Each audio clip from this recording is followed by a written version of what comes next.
Hello, YouTube viewers. This is Blake Fannin. Please listen closely, like, share, and subscribe. Thank you.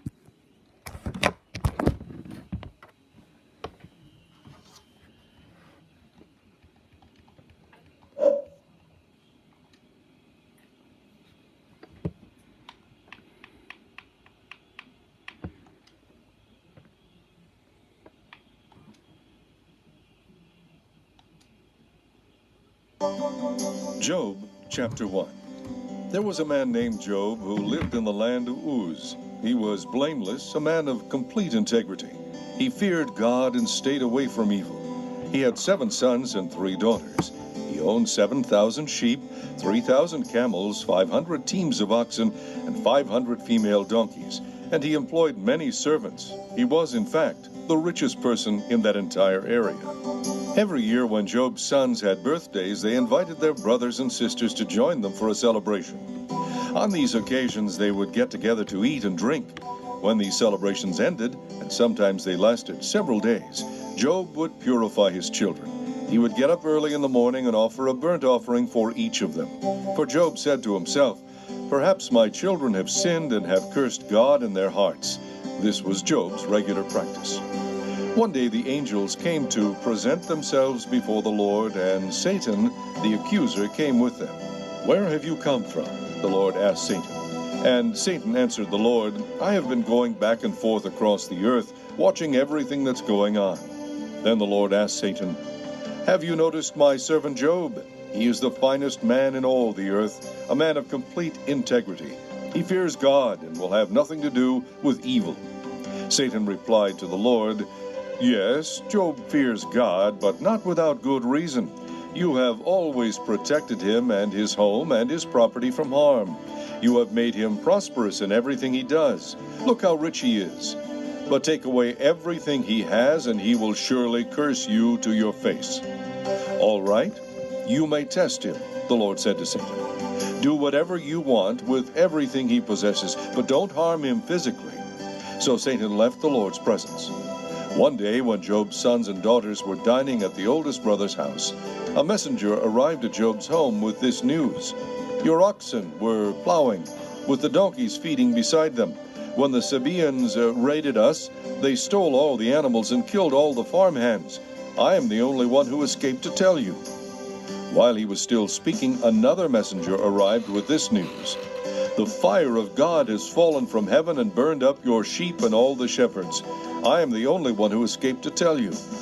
While he was still speaking, a third messenger arrived with this news: "3 bands of Chaldean raiders have stolen your camels and killed your servants.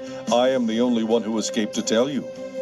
While he was still speaking, another messenger arrived with this news: "Your sons and daughters were feasting in their oldest brother's home. Suddenly a powerful wind swept in from the desert and hit the house on all sides. The house collapsed and all your children are dead. I am the only one who escaped to tell you." Job stood up and tore his robe in grief. Then he shaved his head and fell to the ground before God. He said, "I came naked from my mother's womb, and I will be stripped of everything when I die. The Lord gave me everything I have, and the Lord has taken it away. Praise the name of the Lord." In all this, Job did not sin by blaming God. Chapter 2. One day the angels came again to present themselves before the Lord, and Satan, the accuser, came with them.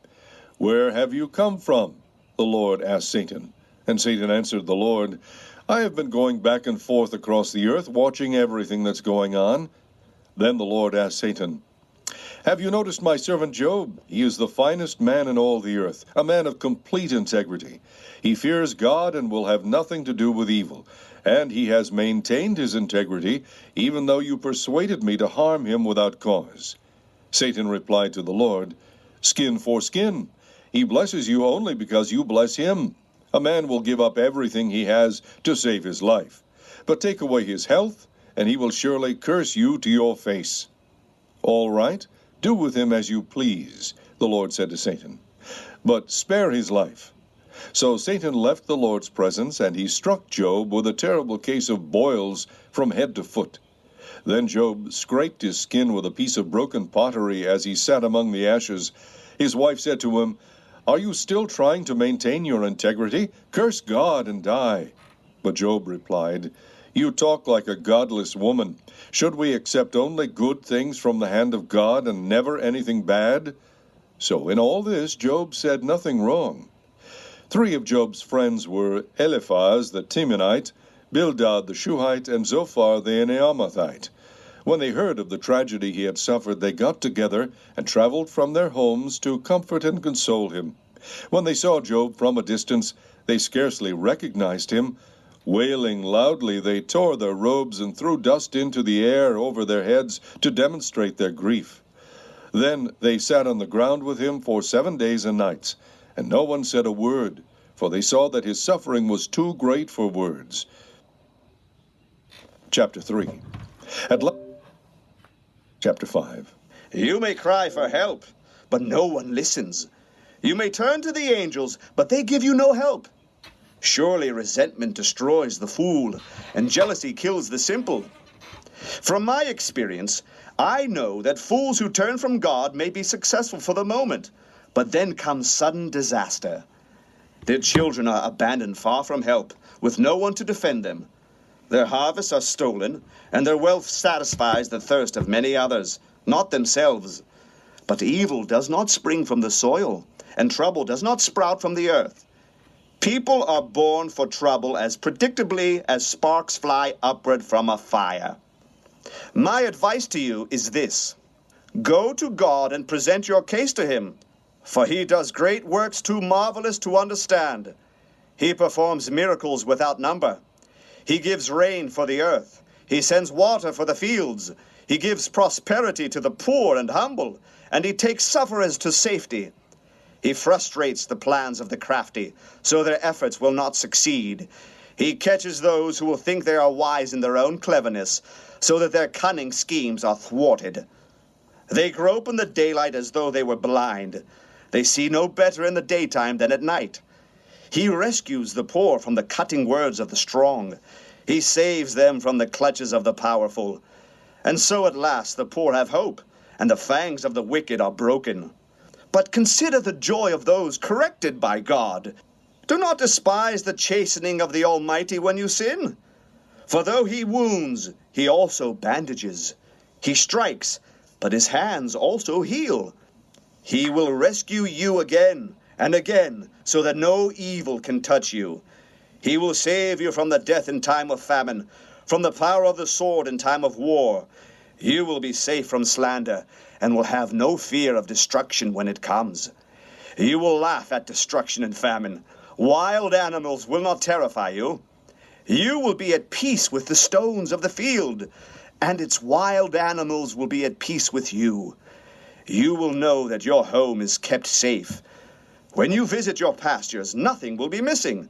Your children will be many. Your descendants will be as plentiful as grass. You will live to a good old age.